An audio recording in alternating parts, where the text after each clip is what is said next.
All right, let's talk about iceberg towing. I'm going to go through this article and read it out loud, so follow along as I read, please. The article is titled, Could Towing Icebergs to Hot Places Solve the World's Water Shortages?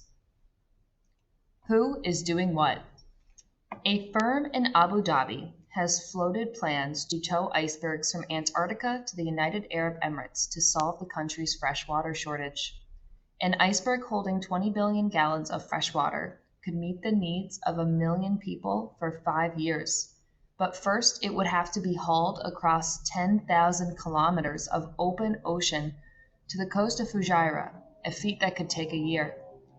In a promotional animation released by the firm, a giant, flat-topped iceberg is towed into the Persian Gulf, bearing penguins and polar bears, which double as a tourist attraction. There are no polar bears in Antarctica. How bad is the water shortage problem? The pace of development in the United Arab Emirates is such that groundwater supplies are predicted to run dry in the next 15 years. A typical Emirati uses 500 liters of water per day, about 80% more than the global average.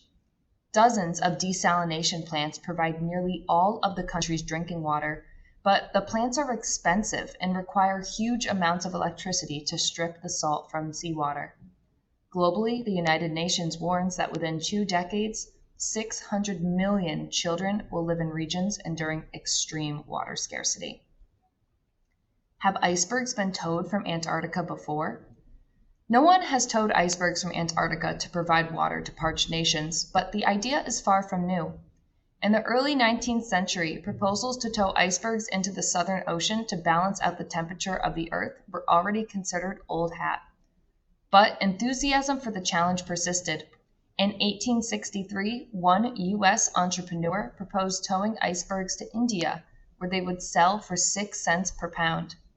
Another planned to do away with tugboats altogether and effectively turn the icebergs into ships themselves. Is it possible to tow an iceberg? The Canadian oil and gas industry regularly tows icebergs from offshore platforms when there is risk of collision. But by Antarctic standards, these icebergs tend to be smaller ones, and they are not towed that far.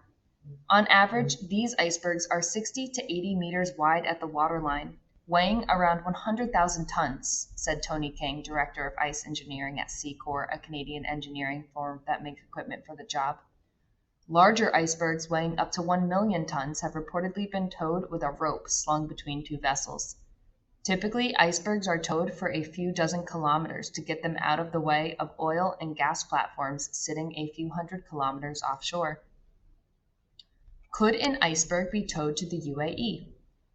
According to Grant Bigg, professor of Earth Systems at Sheffield University, synthetic rope fibers, which are stronger than steel, can be slung around icebergs at the waterline, but when tugging begins, the rope can slip off or make the iceberg roll over. Another reason the towing must be done slowly and carefully is that dragging an iceberg through the ocean can make it break apart. The industry has come up with big nets for capturing unstable icebergs, but they don't work in every case. There are 2 major problems, said Bigg. One is getting a vessel that's strong enough to tow the size of an iceberg you need. The second is breakup and melting.